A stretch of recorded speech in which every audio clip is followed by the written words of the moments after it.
సునీత 8వ పేజేనా? ఒక్క నిమిషం, నేను ఇప్పుడే ఆన్ చేశాను, తీస్తున్నాను పేజ్.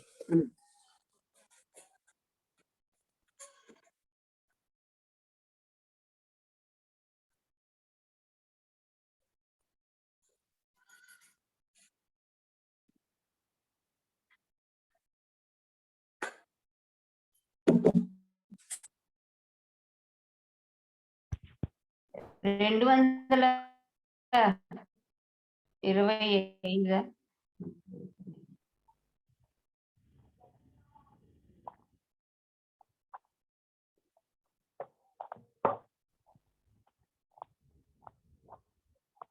26 వరకు వచ్చింది కదా, రాలేదా? 26 వచ్చాం, కరెక్ట్, వచ్చాం. ఒక్కటిగానున్న చిదాత్మ అనేక పదార్థాలుగా ఎట్లు అయిపోయిన చదువుదాం. సరే అండి, చెప్తాను.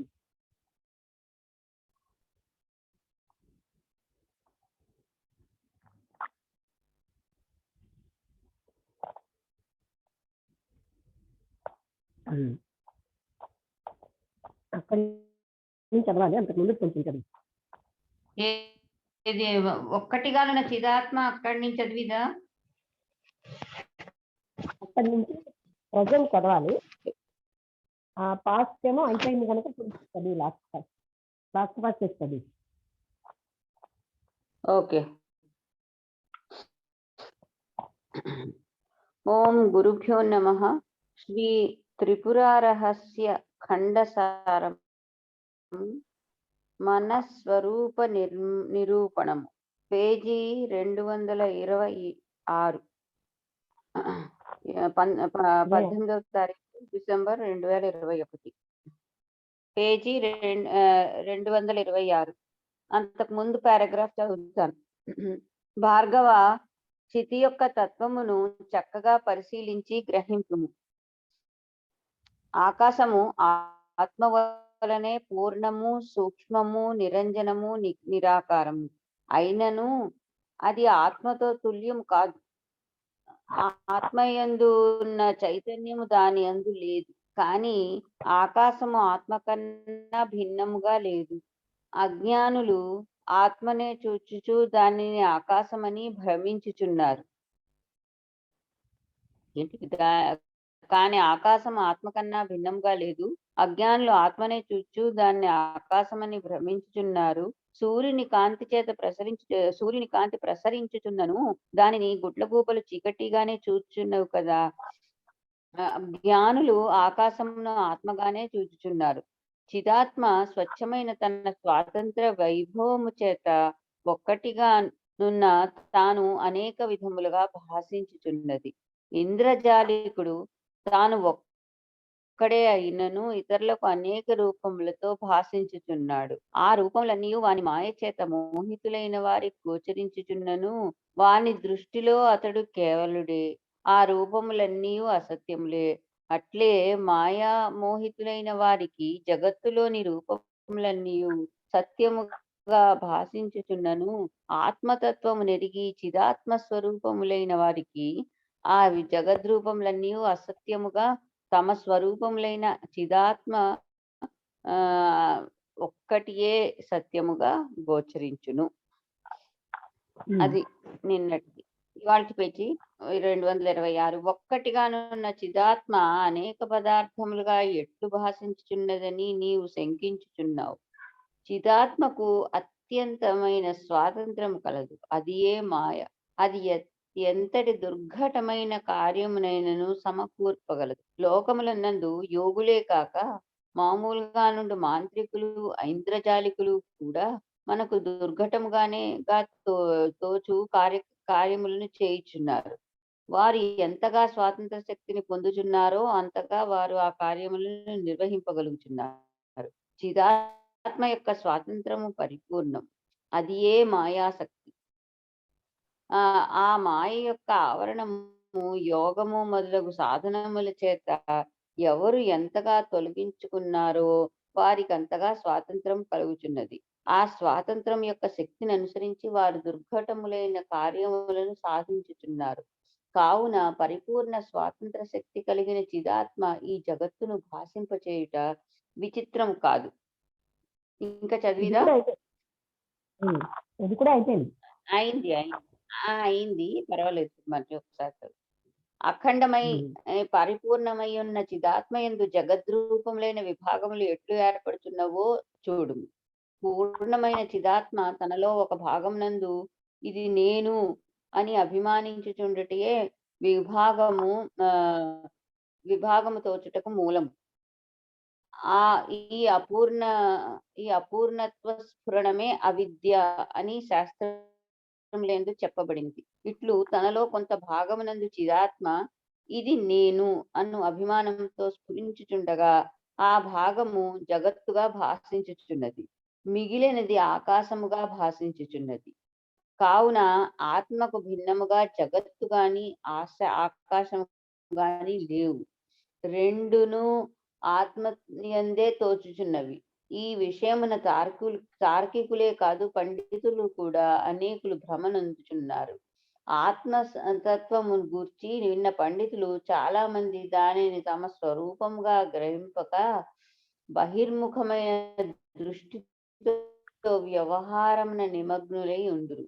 ఆత్మతత్వం గురించి ఎంతగా విన్నను మననం చేసినను అపరోక్షముగా తన స్వరూపముగా ఆత్మ సాక్షాత్కరించు వరకు నిధిధ్యాసనము చేసిననే తప్ప అజ్ఞానము నశించదు. కావున భార్గవ, బాహ్య దృష్టిని వీడి నేను చెప్పిన దానిని అంతర్ముఖమైన దృష్టితో చక్కగా చూడుము.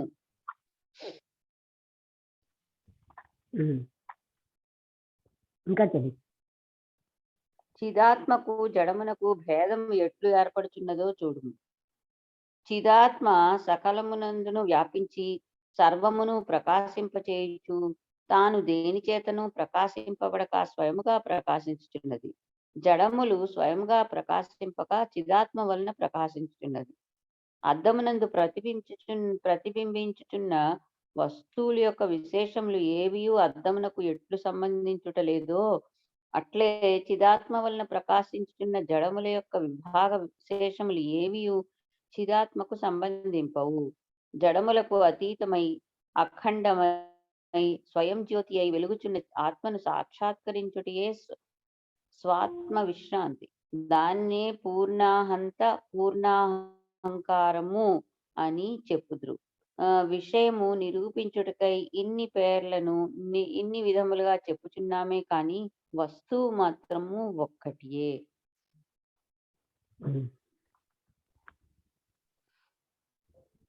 ఇప్పుడు పరిపూర్ణంగా ఉంది ఆత్మతత్వం, అఖండంగా అంటే ముక్కలు కాకుండా ఉంది. అలాంటి ఆ చిదాత్మలో జగద్రూపములైన విభాగాలు ఎలా ఏర్పడుతున్నాయని చూడు. పూర్ణమైన చిదాత్మ కృష్ణమూర్తి గారు ఏమంటారు, నేను అనే ఒక ఫ్రాగ్మెంట్ గా మనం విడిపోయాం. ఇలా రకరకాల ఫ్రాగ్మెంట్స్ ఉంటాయి, అది విభాగాలు అంటున్నారు. పూర్ణమైన చిదాత్మ తనలో ఒక విభాగంలో ఇది నేనని అభిమానిస్తుంది. ఆ విభాగం తోచడానికి అలా అభిమానించడమే మూలం. ఈ అపూర్ణత్వ స్ఫురణమే అవిద్య. అంటే ఈ అపూర్ణత్వమే పూర్ణం నేను అని ఆ స్ఫురణ అవిద్య అని శాస్త్రాలు చెప్పబడుతున్నాయి. అంటే శాస్త్రాల్లో చెప్పబడింది నేను అని ఇలాంటి స్ఫురించడమే అవిద్య. అందుకే అవిద్య నాశనం అయితేనే ఆ పూర్ణ స్థితి వస్తుంది అని చెప్తారు. ఇలా తనలో కొంత భాగంలో చిదాత్మ ఇది నేను అని అభిమానంతో స్ఫురిస్తూ ఉంటే ఆ భాగం జగత్తుగా భాషిస్తుంది, మిగిలినది ఆకాశంగా భాషిస్తుంది. అందుకని ఆత్మకు భిన్నంగా జగత్తు గాని ఆకాశం గాని లేదు. ఇదే విషయం కృష్ణమూర్తి గారు కూడా ఫ్రాగ్మెంటేషన్, ఒక ఫ్రాగ్మెంట్ మిగతా ఫ్రాగ్మెంట్లను చూస్తోంది అలా చెప్తున్నారు. అంటే మిగతాదంతా హోలిస్టిక్ గా మనం ఒక నేరోగా ఉన్నాం, హోల్ విజన్ అంటూ ఒక దాని మీద వచ్చింది కదా, అంతటినీ చూడమని. అంటే మనం ఏమో పరిమితమై ఇక్కడ నేను అనే ఫీల్ అవుతున్నాం, అంతా మనం పూర్ణంగా వెళ్ళటం లేదు అని కృష్ణమూర్తి గారు ఒక టాపిక్ చెప్పారు. అందుకని ఇక్కడ అదే చెప్తున్నారు కదా, అంటే ఈ నేను అని అనేది పూర్ణంగా మిగతా ఆకాశం కూడా అంటే ఖాళీది కూడా తానే అయి ఉన్నా అది తాను కానని అనుకుందాం. ఆత్మ ఎందే తోస్తుంది. ఈ విషయంలో తార్కికులే కాదు పండితులు కూడా అనేకులు భ్రమ చెందుతున్నారు. ఆత్మతత్వాన్ని గురించి విన్న పండితులు చాలా మంది దానిని తమ స్వరూపంగా గ్రహించక బహిర్ముఖమైన దృష్టితో వ్యవహారంలో నిమగ్నులై ఉంటారు. ఆత్మతత్వాన్ని గురించి ఎంతగా విన్నా, మననం చేసినా అపరోక్షంగా తన స్వరూపంగా ఆత్మ సాక్షాత్కరించే వరకు నిధిధ్యాసనం చేసిననే తప్ప అజ్ఞానం వసించదు. అది అంటే మనం ఎన్ని విన్నా, ఎన్ని చదివినా, ఎంతమంది నుంచి విన్నా ఇదంతా కూడా పరోక్ష జ్ఞానం. అపరోక్షానుభూతి అంటే డైరెక్ట్ ఎక్స్పీరియన్స్ వచ్చే వరకు మాత్రం ఈ అజ్ఞానం పోదు. అందుకని భార్గవ, బాహ్య దృష్టిని లేదు, నేను చెప్పిన దాన్ని అంతర్ముఖమైన దృష్టితో చక్కగా చూడు. ఇది ఎంతసేపు అయితే బాహ్య దృష్టి ఉంటుందో మనకు అర్థం కాదు. నిన్న శారద ఒకటి పెట్టిందనమాట. అంటే నాకు అందులో ఆయన పేరు ఏంటో మర్చిపోయాను, ఆ ఋషి పేరు. ఆ శారద లేదు కదా ఇక్కడ. అందులో అతను అంటే కొడుకుని పంపిస్తాడు గురువు దగ్గర. ఆయన చాలా తెలివైన వాడు, సమస్తం గ్రహించేస్తాడు. గురువు ఒక్కసారి చెప్తేనే గ్రహించగలిగే చెప్తున్నవాడు కొడుకు. గురువు దగ్గర అన్ని నేర్చుకుని వస్తూ అందరిలో ఓడించి తనకు ఇది తెలుసనేసి భావంతో ఇంటికి వస్తాడు. వచ్చేసరికల్లా తండ్రి అంటాడనమాట, నువ్వు ఆ కొడుకుని చూడగానే అర్థమైపోతుంది ఏంటి కొడుకు ఇలాంటి ఏమైనా వస్తున్నాడు ఇలాంటి భావంతో అని. అందుకని నేను అసలేం నువ్వు నేర్చుకోలేదు, ఏది నేర్చుకుంటే ఇంకేది నేర్చుకోక్కర్లేదో అది నేర్చుకో. నా గురువు గారు అన్నీ చెప్పారని నా అన్నాక అతను అలా అంటాడు. అంటే ఏదన్నిటికీ ఆధారం అయ్యిందో, ఏదైతే వ్యక్తమే చెయ్యలేమో దాన్ని నువ్వు నేర్చుకో అని అన్నాడు. అంటే ఇంతమంది నేను ఓడిస్తే ఎంతో మంది నువ్వు మహా గొప్ప పండితుడు అంటున్నా, మీరేమో ఇలా అంటున్నారు, లేదు నువ్వు మళ్ళీ మన గురువు చెప్పగలరా అంటే, గురువు అది చెప్పలేదేమో, మరి గురువు ఎలా చెప్పగలరు అంటే, గురువు చెప్పగలరు నువ్వు వెళ్ళి అంటాను. అంటే గురువు దగ్గరికి మళ్ళీ వెళ్ళిపోతాడు. అది చెప్తాడు ఈ విషయం. అలాగనా, అయితే 400 ఆవులు ఉన్నాయి కదా, నువ్వు అవి మేపుకుంటూ 1000 ఆవులు అయ్యే వరకు అక్కడే మేపుకుంటూ ఉండిపో, 1000 ఆవులు అయ్యాక నా దగ్గరకు రా అంటాడు. అక్కడ ఎవ్వరూ ఉండరు. ఆయన అలాగే మేపుతూ ఉంటే ఇంకా ఆఖరికి తన పాండిత్యం అన్ని మర్చిపోతాడు. తను అన్న స్పృహ కూడా పోతుంది. అలాగా 1000 ఆవులు అయిపోయాక కావచ్చు 1000 ఆవులు అయిపోయాక గురువు గారు రమ్మన్నారు అని చెప్తుంది. అంటే ఆయన అప్పుడు వెళ్తాడనమాట. అంటే అప్పుడు గురువు గారికి అర్థమైపోతుంది, నువ్వు నాతో సమానమైన జ్ఞానం ఉన్నవాడు అయిపోయో. అంటే అలా తాను ఉండగా తనలో ఉన్నదంతా అతను అప్పుడు అనుభూతి అవుతుంది. అంటే అది ఎవరికి వారికి అనుభూతి అవ్వాల్సిందే కానీ ఒకరు బోధించవలసింది కాదు అని. సాండిల్య మహామును అసలు నాకు జ్ఞాపకం లేదు, లేకపోతే చూసి చెప్పాలి. కథ అంటే అది పెట్టిందనమాట తను. దాంతో ఏంటి, అనుభవంతో తప్ప ఎవరి వల్ల తెలియదు. అది మాత్రం తెలిసాక ఇంకా అంటే మొత్తం జ్ఞానం అంతాను పోతేనే కానీ అది అనుభవంలోకి రాదు. ఈ జ్ఞానమే మనం అడ్డుకోండి. అలాగా డైరెక్ట్ గా జ్ఞానం అనుభూతి అవుతే తప్ప, అంతవరకు నిధిధ్యాసనం చేస్తేనే తప్ప అజ్ఞానం నశించదు. అందుకని భార్గవ, బాహ్య స్థితిని వీడి నేను చెప్పిన దాన్ని అంతర్ముఖమైన దృష్టితో చక్కగా చూడు. మీకు కావాలంటే నేను గ్రూప్ లో పెడతాను, ఇది చాలా బాగుంది కనుక. చిదాత్మకి జడానికి భేదం ఎలా ఏర్పడుతుందో చూడండి. చిదాత్మ సకలంలోని వ్యాపించి సర్వాన్ని ప్రకాశింపచేస్తూ తాను దేని చేత ప్రకాశించకుండా స్వయంగా ప్రకాశిస్తుంది. అంటే చిదాత్మకి జడానికి భేదం ఉంటుంది. అంటే చిదాత్మ ఏం చేస్తుంది, సకలంలోని అన్నిట్లోని తను వ్యాపించి సమస్తాన్ని ప్రకాశింపచేస్తూ తాను మాత్రం దేని చేత ప్రకాశించబడదు, స్వయంగా ప్రకాశిస్తూ ఉంటుంది. జడములు అలా కాదు, అది స్వయంగా ప్రకాశించలేవు, చిదాత్మ వలన ప్రకాశిస్తున్నాయి. అద్దంలో ప్రతిబింబిస్తున్న వస్తువు యొక్క విశేషం ఏది అద్దానికి ఎలా సంబంధించడం లేదో, అలాగే చిదాత్మ వలన ప్రకాశిస్తున్న ఈ జడముల యొక్క విభాగ విశేషం, జడాల్లో శరీరం కూడా ఒక జడమే, ఏవి చిదాత్మకు సంబంధించావు. అంటే భగవంతుడు ఇలా చేసాడు అంటారు. పరమాత్ముడు అంటే చిదాత్మకు ఏమీ సంబంధం లేదు. మనకొచ్చే కష్ట నష్టాలతో, అసలు ఇక్కడ సునామీలు వచ్చినా ప్రళయాలు వచ్చినా కూడా చిదాత్మకు సంబంధం లేదు. ఎందుకంటే అద్దానికి ఎలా అయితే ప్రతిబింబాలతో సంబంధం లేదో చిదాత్మకు కూడా అక్కడ జరిగే వాటి వేస్తోటి సంబంధం లేదు.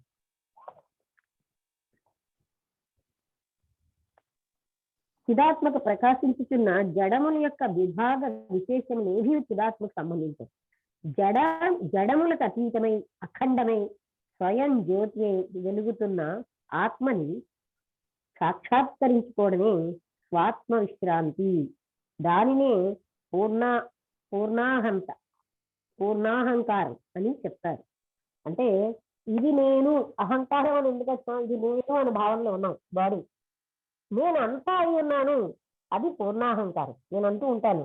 యోగికి మామూలు, జ్ఞానికి మామూలు వాళ్ళకి ఏంటి, మామూలు వాళ్ళు చిన్న శరీరం తను అనుకుంటే జ్ఞాని సమస్తము తను అనుకుంటాడు. అది ఎక్స్పాన్షన్. అందుకే అది పూర్ణాహంకారం అని చెప్తారు. విషయాన్ని నిరూపించడానికి ఇన్ని పేర్లను ఇన్ని విధములుగా చెప్తున్నానే కానీ వస్తువు మాత్రము ఒక్కటే. అది మనం జ్ఞాపకం పెట్టుకోవాలి. వీటిని నిరూపించే పదాలు పట్టుకుని మనం ఎక్కువగా ప్రాముఖ్యతనిచ్చుకుంటూ వెళ్ళకూడదు. తేజస్సులో కాంతి ఉష్ణము ఎలా అభిన్నంగా ఉన్నాయో అలాగే మాయాశక్తి కూడా చిదాత్మలో అభిన్నంగా ఉంది. అంటే తేజస్సులో ఇప్పుడు సూర్యుడు కాంతిలో ఉష్ణము ఉంది, లైట్ ఉంది. అలాగే పరబ్రహ్మతత్వం లేదా ఆ చిత్ శక్తిలో మాయాశక్తి కూడా సహజంగా ఉంది. తేజస్ కాంతి రెండు పదార్థములు కావు. అవి రెండు పదార్థములే అయితే రెండింటినీ విడదీసి చూపవలసి ఉంటాయి. కానీ అలా విడదీయలేము. ఎక్కడైతే తేజస్సు ఉంటుందో కాంతి అక్కడ ఉంటుంది. అలాగే మాయాశక్తి చిదాత్మలో అభిన్నంగా ఉంది. అది వాస్తవంగా చిదాత్మి. అది అద్దం లాగే ఎన్నో వస్తువులని భాషింపచేస్తోంది. దానిలో ఎన్ని వస్తువులు గోచరిస్తున్నా దాని స్వరూపంలో మాత్రము ఎలాంటి మార్పు కలగడం లేదు. చిదాత్మ అంటే ఎన్ని వస్తువులు మనకు ఉన్నా అసలైన చిదాత్మలో ఏ మార్పు లేదు. చిదాత్మ మాయాశక్తి చేత నామరూపాల విభాగాలతో భాషిస్తోంది. అనాత్మాభాష అని అంటారు. అంటే ఆత్మ కానిది అని, తమస్సు అని పేర్కొనబడుతోంది. అంటే ఇలా మాయతో కూడి రకరకాలైన వస్తువులుగా భాషించడాన్ని అనాత్మాభాషని, అవిద్య అని, జడశక్తి అని, శూన్యము, ప్రకృతి, అత్యంత అభావము, ఆకాశము, తమస్సు అని ఎన్నో రకాలుగా పిలుస్తున్నారు. ఇదంతా మొదటి విభాగం. పరిపూర్ణమైన ఆత్మస్వరూపాన్ని గుర్తించలేక భ్రాంతితో దాని కొంత భాగం చూడడం వల్లనే ఆకాశం అని తోస్తుంది. ఆత్మ ప్రదేశంలో అంటే ఏంటంటే పరిపూర్ణమైన ఆత్మంతటిని మనం చూడక ఒక విభాగం నేను అని మనం పట్టుకోవడం వల్ల మిగతాదంతా మనకు ఆకాశంలాగా అనిపిస్తున్నాయి. ఆత్మ ప్రదేశంలో ఏ భాగంలో ఇది నేను అనే అహంకారం ప్రసరించడం లేదో అది ఆకాశంగా భాషిస్తుంది. కొంత ఆకాశంగా కొంత జగత్తుగా గోచరిస్తున్న ఈ భేదమే సంసారానికి కారణమవుతోంది. రామ, సూక్ష్మ దృష్టితో చూడు. దేనిని నువ్వు ఆకాశంగా చూస్తున్నావో అదే దాంట్లో ఉన్న జీవరాశులకి ఆత్మ చైతన్యం. అదే నీలో ఎలా ఉందో అలాగే ఇతరుల్లో కూడా ఆనంద ఘనంగా ఉన్నది అని చెప్తారు. నీలో ఎలా అయితే ఉందో అది సాలిడ్ మాస్ ఆఫ్ బ్లిస్ అన్నారు, ఆనంద ఘనం. నీలో అందరిలో కూడా అలాగే ఉంది. అయితే దాన్ని మనం గ్రహించటం లేదు. కల్పితమైన ఈ ఇంతవరకు అర్థమైందా? ఎవరికైనా అర్థం కాకపోతే అడగండి.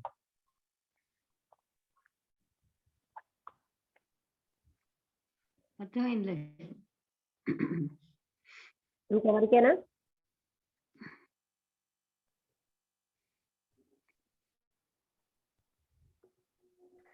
నమస్తే మేడం, అర్థమైంది మేడం. అర్థమవుతుంది మేడం బాగానే. ఓకే, అంటే ఇప్పుడు ముందు కంటే కొంచెం బాగా అర్థమవుతోంది కదా ఇప్పుడు మీరు వినడం వల్ల? అవునమ్మా, అవును. మొదట అర్థమైంది అనుకున్నాం కానీ అర్థం కాలేదు అది.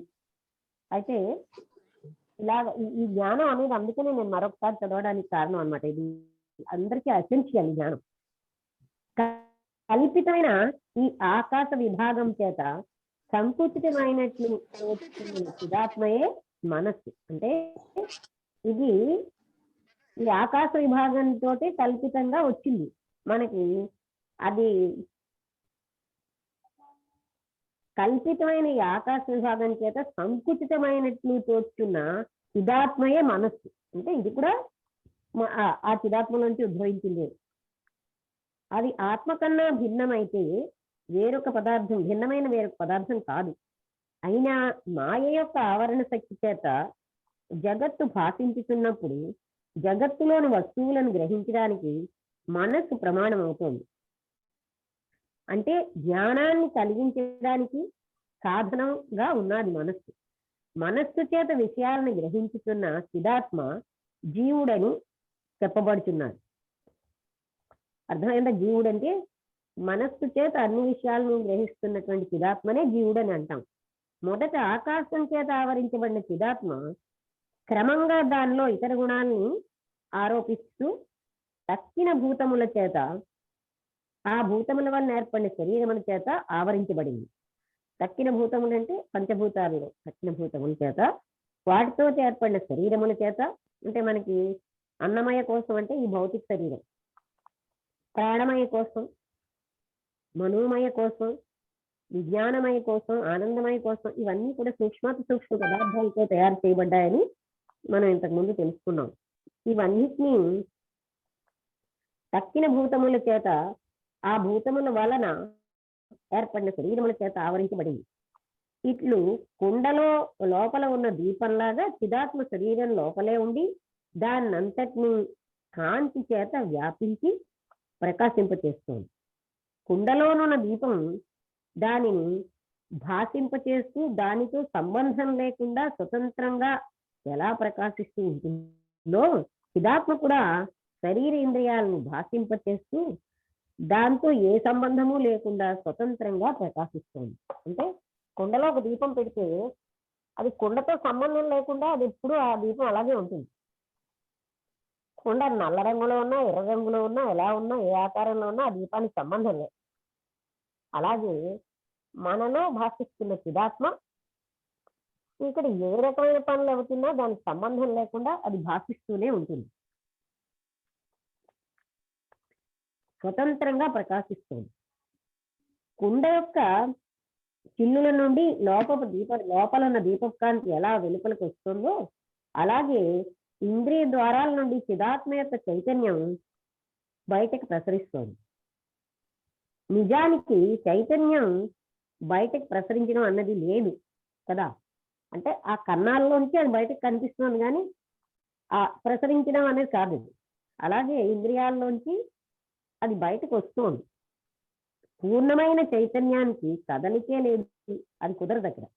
అందుకు తనకు ఆవరణగానున్న జడశక్తి రూపమైన అజ్ఞానాన్ని చిదాత్మ యొక్క స్ఫూర్తి రూపమైన జ్ఞానశక్తి ఎంత దూరం నివారిస్తుందో అంత దూరము చైతన్యం బయటికి వస్తున్నట్టుగా మనకు తోస్తుంది. చిదాత్మ యొక్క స్ఫూర్తి రూపమైన జ్ఞానశక్తి జీవనంలో పరిమితమై ఉంటుంది. అది ఇంద్రియ ద్వారాల నుంచి వస్తువులను ఆవరించి ఉన్న జడశక్తిని నివారిస్తుంది. ఆవరణం తొలగితే కానీ జ్ఞానం ప్రసరించడం అన్నది లేదు. పూర్తి చేత వస్తువులను కప్పి ఉన్న అజ్ఞానాన్ని తొలగించడం మనస్సు చేస్తున్న పని. అందుకని మనస్సే ఆత్మ అని చెప్పబడుతుంది. అంటే అంటూ ఉంటారు, చలించుతున్న స్థితియే మనస్సు. మనస్సు నిశ్చలమైతే, అంటే స్థితి అంటే ఏంటి? చిదాత్మ. చలిస్తున్న చిదాత్మే మనస్సు. మనస్సు నిశ్చయమైతే ఆత్మే అవుతుంది. పూర్తి చేత ఆవరణాన్ని తొలగించుచుండుటే స్థితి యొక్క చలనం. అంటే ఆవరణాన్ని తొలగించడమే స్థితి యొక్క చలనం. ఈ చలనమే వికల్ప జ్ఞానం. వికల్పాలని వదిలి మనస్సు నిశ్చలమై నిర్వికల్పమైతే పూర్ణ విజ్ఞానమై దృష్టి కలుగుతుంది. అందుకే కదా మన సాధనలన్నీ కూడా ఆ మనస్సు యొక్క చలనాన్ని ఆపడానికి, ఆ అబ్జర్వేషన్ అవన్నీ కూడా దానివల్ల. ఇంతవరకు అర్థమైందా? ఏదైనా అర్థం కాకపోతే అడగండి.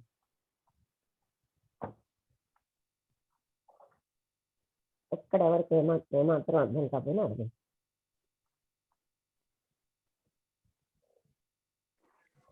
నమస్తే అమ్మా. ఇక్కడ ఆవరణ అంటే ఏంటమ్మా? అది అర్థం కాలేదు. ఆవరణ అంటే వస్తువులు అక్కడ ఉన్నాయండి, అయితే మనకి కనబడవు. అది వెలుగన్నది వస్తేనే కనబడుతున్నాయి. అవునా? అవును. మనస్సు చేతే వాటిని గ్రహిస్తున్నాం మనం. మనస్సు అలాగ ఉన్నదాన్ని ఆవరణ అంటున్నారు. దాన్ని యొక్క అంటే మనస్సు వల్ల మనం గ్రహిస్తున్నాం. అంటే ఆ ఆవరణ చేసి ఇది వస్తువు అని చూపిస్తాం మనం. ఓకే. ఆవరణ అన్న దాంట్లో అందరూ పచ్చి చదువుతారని నేను అనుకున్నాను. ఎందుకంటే వస్తువు ఉన్నా మనకు కనబడదు, ఎందుకంటే అది ఏదో దాంతో ఆవరించబడి ఉందన్నట్టుగా చెప్తున్నారు. అది తీసేస్తే ఆ మనస్సు అన్న దాని వల్లే దాన్ని మనం గ్రహించగలుగుతున్నాం. ఆ మనస్సు కూడా శక్తి ఆత్మ వల్లనే వస్తున్నదని కదా మధ్య మధ్యలో చిదాత్మలో ఒక భాగమే కదా చిదాత్మ. ఆ మనస్సు చలన అదే చిదాత్మ అంటున్నారు కదా. అసలు ఉన్నది ఒక్కటే, రెండు లేవు. అదే మనం స్టాండర్డ్ పాయింట్ గా తీసుకుంటే ఈ రెండో చిదాత్మ యొక్క స్ఫూర్తి రూపమైన ఏంటంటే రాసుండడం వదిలి నీకు అర్థం అవడం నాకు ముఖ్యం. అక్కడ అన్ని రాసున్నాయి, ఎంతకంటే బ్రహ్మాండంగా శాస్త్రాలు రాసింది. ఇప్పుడు మనం అధ్యయనం చేస్తుంది మన వరకు రావాలి. అవునా? నువ్వు ఎప్పుడు రాసింది పదం మీనింగ్ అంటావు, నీకంటే అర్థం. చిదాత్మ యొక్క స్ఫూర్తి రూపమైన జ్ఞాన శక్తి జీవుని యందు పరిమితమై ఉండును. ఇది నువ్వు ఓన్ వేలో మాట్లాడు, నువ్వు అక్కడ రాసున్న వదులు. ఎప్పుడు నువ్వు టెక్స్ట్ అదే అంటున్నాను. అంటే మనలో ఉండేటువంటి ఆ చిదాత్మ తాలూకా చైతన్యమే ఆ వస్తువుల మీద మనస్సు ద్వారా ప్రసరించి మనకి ఆ జ్ఞాన శక్తిని అందిస్తున్నది. అక్కడ చదవకుండా అంటే చదవకుండానే చెప్తున్నా నా దాంట్లోనే చెప్తున్నా. అంటే మనకి ఏదైనా జ్ఞానం వస్తున్నది అంటే దాని తాలూకా మూలం ఆ చిదాత్మ అన్నది. మొదటి నుంచి అదే కదా ఉన్నది, ఒక్క చిదాత్మే. మనం ఎవరు ఇక్కడ?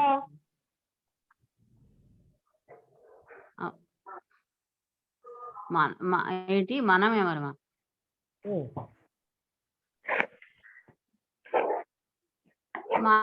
మనం ఎవరమంటే అంటే మనకి ఎక్కడి నుంచి శక్తి వస్తున్నదో అది దాని మూలం. అది ఏదైనా తెలుసుకోవడం వచ్చినప్పుడు ఏదైనా నేను అడిగేది నాకు శక్తి వస్తుందో నువ్వు నేనని మొదలెట్టు. ఆ నేనెవరు? జీవుడు. జీవుడా? నీ మనస్సే నువ్వు. నేను అంటే ఇప్పుడు అది కూడా ఒక పార్ట్. నేను ఏంటంటున్నానంటే నువ్వు టెక్స్ట్ వదిలేస్తూ విషయం వినడానికి అలవాటు చేసుకో, అప్పుడు బాగుంటుంది. టెక్స్ట్ పక్కన ఉంటుంది. ఇప్పుడు మనస్సే నేను అన్న భ్రాంతిని తెస్తున్నాను. ఆ మనస్సు కూడా చలించక ఉంటే తెలుస్తున్నంతసేపు మనస్సు అంటాం. అది చలించకుండా నిశ్చలం అయితే అదే చిత్తి, అంటే అదే చైతన్యం అంటున్నాం. నేను అనేది నువ్వు ఏంటంటే టెక్స్ట్ రైటా కాదా లక్ష్మి కాక అదొక్కటే నువ్వు వెరిఫై చేస్తున్నావు. నేనెంత అబ్జర్వ్ చేస్తున్నానని చూసుకోవట్లేదు. ఆ వెరిఫికేషన్ వదిలేదు. ఇప్పుడు నువ్వు మీద చూస్తావు, అప్పుడు ఇంట్యూషన్ పనిచేస్తుంది. నువ్వు టెక్స్ట్ వెరిఫికేషన్ అనేసేపు అది పని చెయ్యదు. కానీ నువ్వు కండిషన్ అయితే ఆ టెక్స్ట్ వెరిఫికేషన్కి అందులోంచి బయటపడాలి. ఎందుకంటే మనం ఇప్పుడు ఎన్ని శాస్త్రాలు ఉన్నాయి ఇంకా అఖండంగా చెప్పబడి. శారదా నిన్ను నువ్వు పెట్టావు కదా, అతను ఎవరు? ఆ వ్యక్తి అతను వెళ్తాడు కదా, అంత జ్ఞానం పొందుతాడు. ఆ అబ్బాయి పేరు ఏంటి?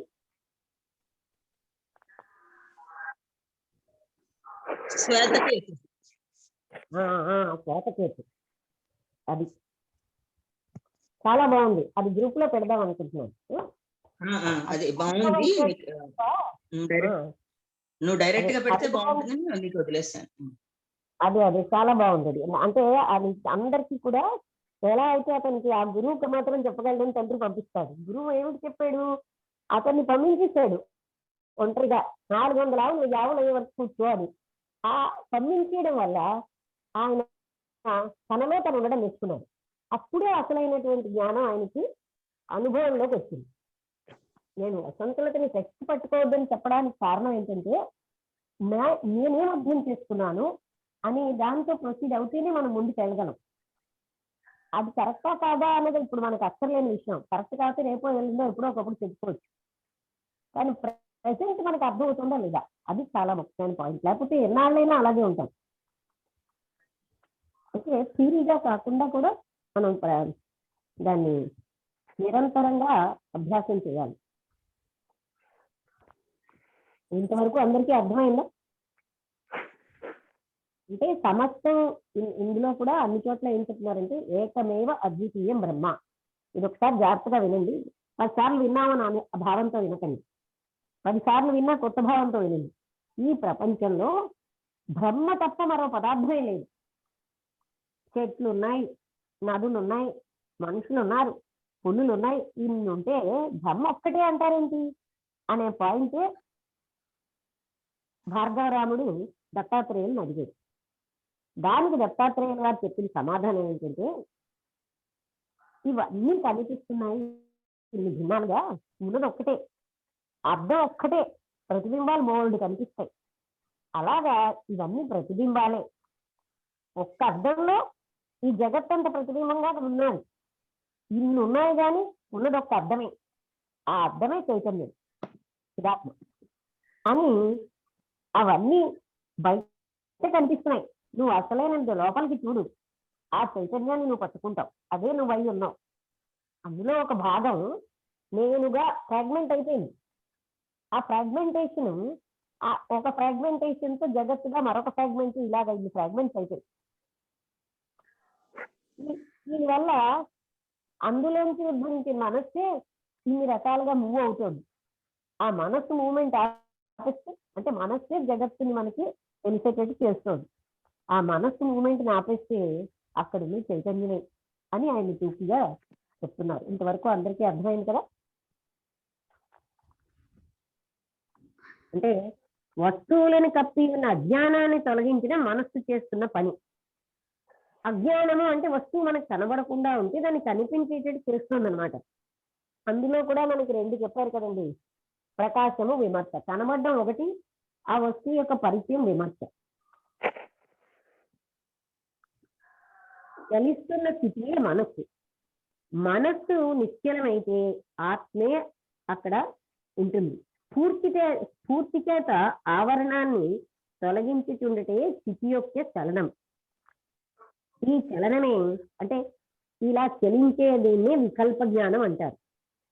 వికల్పాలన్నీ అంటే ఏంటి? ఇన్ని రకాల వస్తువులుగా మనకు కనిపించి దానికోసం ఆలోచిస్తాం కదా, అవన్నిటిని వికల్ప జ్ఞానం. ఆ వికల్ప జ్ఞానాన్ని తీసేస్తే మనస్సు ఏంటవుతుంది? నిశ్చలం అయిపోతుంది. దాన్నే మనం నిర్వికల్ప స్థితి అంటాం. ఆ నిర్వికల్ప స్థితి పూర్ణ విజ్ఞానమై ముక్తి కలిగిస్తుంది. ఇది సుఖిగా. మనం ఏంటంటే నిరంతరం సవికల్ప స్థితిలో ఉంటాం. ఎప్పుడు దీని వైపు దాని వైపు అది ఇది ఆలోచిస్తాం. ఏదైతే అర్థంలో ప్రతిబింబంగా ఉందో అదే ఈ జగత్తు. చిదాత్మ అనే అర్థంలో జగత్తు ప్రతిబింబంగా ఉంది. మనం ఏంటంటే ఇదే నిత్యని ఆలోచిస్తున్నాం. అది మనసు వాటి వెళ్తోంది. అది సవికల్పం. అలా వెళ్ళకుండా నిశ్చలం అయిపోతే అది నిర్వికల్పం. అప్పుడే ఆ నిర్వికల్ప స్థితిలోనే పూర్ణ విజ్ఞానం కలిగి ముక్తి అన్నది వస్తుంది. అదే పూర్ణ జ్ఞానమే ముక్తి అని అంటున్నాం. Any doubt? లక్ష్మి అక్కడ ఆవరణ అన్నవి ఒక 2-3 సెంటెన్స్లు ఉన్నాయి. అక్కడ నుంచి మరొకసారి చదివి విడమరచ్చు కొంచెం. ఆవరణ వస్తువు చుట్టూ ఆవరణ ఏదో ఉంది, అది నాకు సరిగ్గా బోధపడింది. ఇక్కడ నేను మామూలుగా నీకు చెప్తున్నాను, అసలు ఏ పారాగ్రాఫ్ లో ఉంది అది? ఇప్పుడు చదివావు కదా, ఇప్పుడు నువ్వు చదివిన దాంట్లో ఒక్క వెనక్కి వెళితే 5-6 సెంటెన్స్ వెనకాతలు ఉంటుంది. అంటే చక్కిన భూతముల చేత ఆ భూతముల వలన ఏర్పడిన శరీరముల చేత ఆవరించబడింది. చక్కిన భూతములు అంటే పంచభూతాలు. ఇలా కూడా అసలు నువ్వు ముందు విషయం నేను చెప్తాను. ఇక్కడ 3 ఆవరణ నిమిషాలు నమస్తే అనేది అండి. చెప్పండి. 3 నిమిషాలు ఉంది. అలాగే అలాగే. మనం ఏదైతే అంటే అంతా కూడా ఒక జడ ఆవరించి ఉంది. ఆవరించి ఉన్న దాన్ని ఇప్పుడు నిజానికి ఆవరణ అనే దగ్గర మనం కన్ఫ్యూజ్ అవ్వకూడదు. అందుకే నేను కనబడకుండా ఉన్న వస్తువులు మనస్సు చేత కనబడుతున్నాయి. ఆ జడ ఆవరించి ఉన్నది అన్న దాన్ని ఎలా మనం అర్థం చేసుకుంటాం అంటే మనకి స్ఫురించడం లేదు, కనిపించట్లేదు. కనిపించడానికి మనస్సు కారణం అవుతుంది. అర్థమైందా? జడన చేత ఆవరించబడ్డా అంటే మరి ఏంటని అర్థం ఏమంటాం? ఇప్పుడు ఎగ్జాంపుల్ గా దీపం రాకముందు కూడా వస్తువులు ఉంటాయి, అది చీకటి చేత ఆవరించబడింది.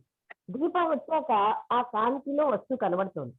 అలాగే జడ అనే దానితో ఆవరించబడిన దాన్ని మనస్సు చేత గ్రహిస్తున్నాం మనం.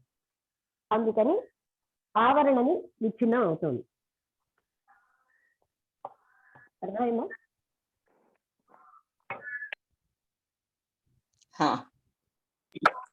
ఇక్కడ జడము అంటే మాయ అని అనొచ్చు, లేకపోతే ఒక మనం జడాన్ని మాయ ఏమని అనొచ్చు. కానీ ఇప్పుడు ముఖ్యంగా మనం గ్రహించాల్సింది ఏంటంటే అలాగ కనిపించేటటువంటి స్ఫూర్తినిస్తోంది, కనిపించేటట్టు చేసేది మనస్సు. ఎప్పుడైతే కనిపిస్తున్నాయో మనం వాటి వెనకాల వెళ్ళిపోతున్నాం, అదే సవికల్పం.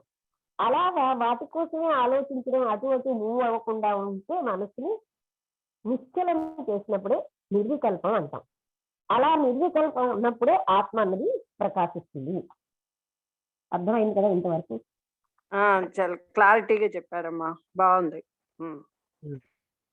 మనస్సులో వికల్పాలని వదిలిపెట్టినంత మాత్రంలో వెలుపలున్న వస్తువులను ఆవరించిన జడశక్తి తొలగిపోతుందా అన్ని సంశయించకు.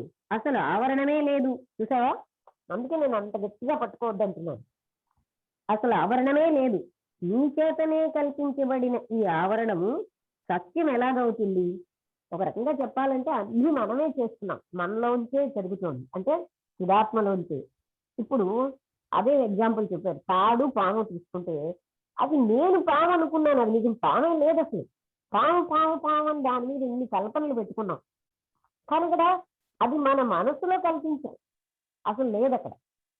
అలాగే ఇదంతా మన లోపల నుంచి కల్పించబడింది.